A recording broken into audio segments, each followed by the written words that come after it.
Orixá Onissegun. As pessoas me perguntam muitas vezes sobre determinados orixás. E nós temos o hábito de chegar e falar: o Molu é o orixá da cura. Entretanto, existe o orixá que rege, vamos dizer, o que nós conhecemos hoje como a medicina ou a enfermagem, ou o ato de se tratar das pessoas doentes. Esse orixá chama-se Onissegun. Mas aí você vai me perguntar: babá, quem é esse orixá Onissegun? E eu vou te dizer, como presta atenção, toda boa história dentro do candomblé, ou toda lenda ou itã, tem que ter Exu. Se não tiver Exu no meio, não tem graça. E além de não ter graça, o que acontece? A lenda não é válida. Porque veja só uma coisa, Exu está em tudo quanto é lugar. E tinha um orixá, né, naquele tempo, chamado Onissegun. Onissegun, ele se preocupava em chegar a ensinar as pessoas a cuidar daquelas pessoas doentes. Olha que nós estamos falando, não é num período agora, mas é num período em que o homem ainda vivia nas cavernas, estava se criando ainda aqueles laços que veio formar família, porque até então se vivia, né, em grupamentos, em locais que poderia ser habitado, caverna, buraco, ou se fazer algum abrigo para se proteger das forças da natureza. E durante, logicamente, caçada, no próprio território que chega a fazer, acontecia acidentes. E esses acidentes, os membros ali, tudo, as opções eram simples, ou era ser abandonado, né, para morrer, ou então os outros iriam cuidar dele, alimentar, água, dentro do que tinha, ver em plástico, ver como chegar e cuidar. E aí é que entra esse orixá Onissegun. Onissegun, ele conhecia esses segredos de ervas medicinais, em plásticos, o que se poderia chegar a fazer. Presta só atenção que o Ossan, ele é o orixá que rege as ervas litúrgicas. Você, quando começa a trabalhar com ervas, no sentido de medicina, tratamentos médicos, né, que nós conhecemos hoje, você já está falando de Onissegun. Então, essas pessoas que são, né, medicina, médicos, enfermeiros, técnicos de enfermagem, né? Algum tempo atrás, aquelas pessoas também que eram, que nós podemos chegar a dizer que estão ligados mais também a Iemanjá, que eram as parteiras. Tanto é que mãe criadeira, ela representa, de certa maneira, a parteira, aquelas mulheres que ajudavam a outras a trazerem o filho ao mundo. E nesse contexto, Onissegun, ele se perdia muito, ele não tinha uma noção de como chegar e fazer. Foi aí que ele foi consultar Ifá. E Ifá disse o seguinte no oráculo para ele, para que ele fizesse, presta só atenção nisso, uma oferenda a Exu. E assim ele chegou e fez. Exu recebeu a oferenda, tudo, e perguntou os motivos desse orixá, né, porque ele estava chegando e precisando, né, desse tipo de situação. E ele chegou e falou que ele não era um orixá conhecido, era até um orixá desconhecido de todos, tudo, mas que buscava ajudar as pessoas nesse tipo de coisa, porque as raças humanas haviam acabado de serem criadas. Foram diversas raças, tendo ficado 3 para o final, o Abaxé, e cada uma dessas daí é ligada a uma ao Orumilá, outra ao Obatalá e a outra ao próprio Exu. E Exu se interessou pela proposta dele, chegou e convidou ele a sentar ali e compartilhar aquela oferenda. E assim o Nicegum chegou e fez. E o término tudo no dia seguinte, Exu chegou e falou que levaria ele onde as pessoas precisavam. E assim Exu passou a fazer.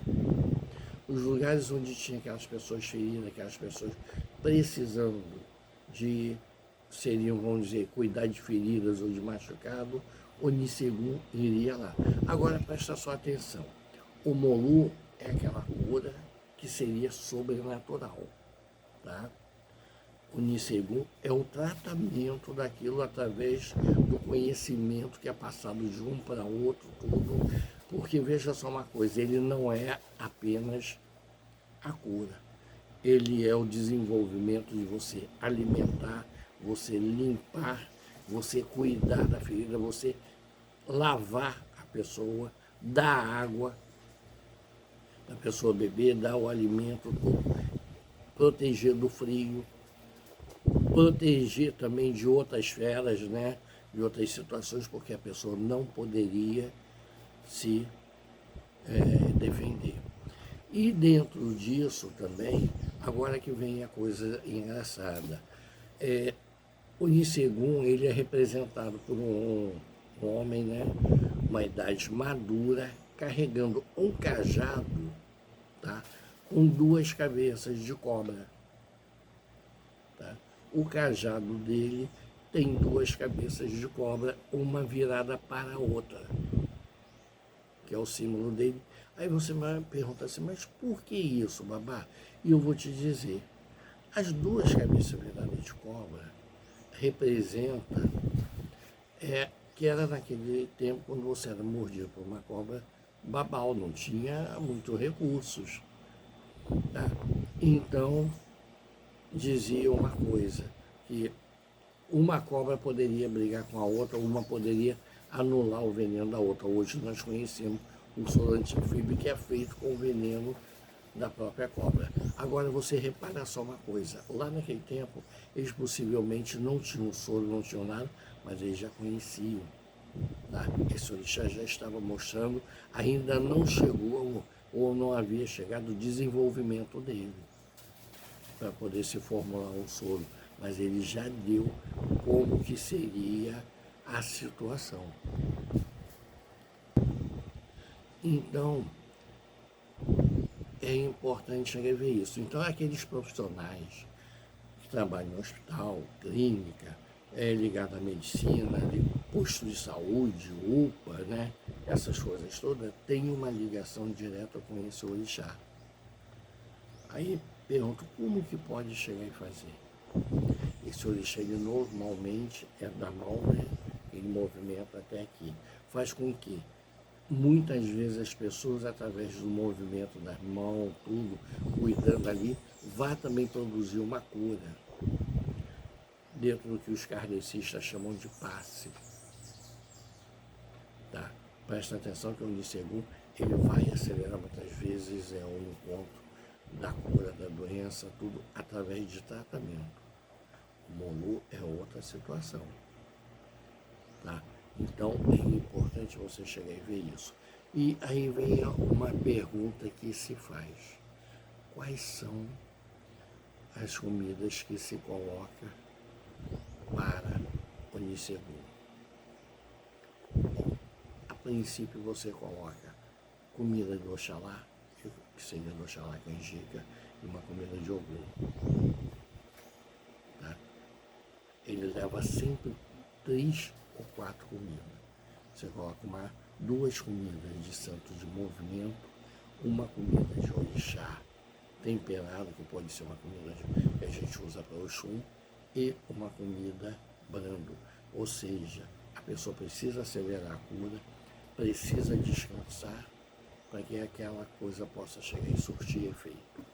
As cores de Nicegum é o vermelho, 2 miçangas vermelhas e 2 miçangas verdes. normalmente se coloca uma branca ou duas brancas também junto. Porque isso daí você tem que ver o caminho que ele chega e vem no Odu, como quem vem chegar e fazendo lá. A firma dele sempre de madeira, porque a madeira representa o corpo. É aceitável também muito se utilizar o bambu. Existem uns bambus fininhos, tudo que se usa aquilo. Ele gosta mais do bambu. Pelos caminhos que eu tenho visto esse orixá. Ele é pouco conhecido, pouco cultuado dentro das casas de santo. Entretanto, é um orixá muito importante, muito bacana você cuidar dele e, inclusive, traz muitas curas, muitas situações boas. Tá? Bom, já te falei de Exu, para cuidar dele, sempre Exu junto. Ele não come sozinho. Você tem que arrear a comida junto com Exu. Tá? Pode ser uma comida de Exu. Não coloca muito dendê, porque ele não é um orixá de dendê. Mas você pode fazer muito com azeite doce, um padê de azeite doce. Ele gosta, eu coloco às vezes para ele canjica com, eu pego azeitona verde, lavo ela para tirar aquele salmoura tudo forte e coloco. Você quando chegar e ver uma canjica com azeitona e o algodão em cima, ou clara de ovo batido em ponto de neve, é uma das comidas de segundo. Tá bom? Meus irmãos, um forte abraço e tudo de bom. E Exu abençoe a todo mundo. Não esquecer de colocar também para esse orixá sempre água. Água é importantíssimo.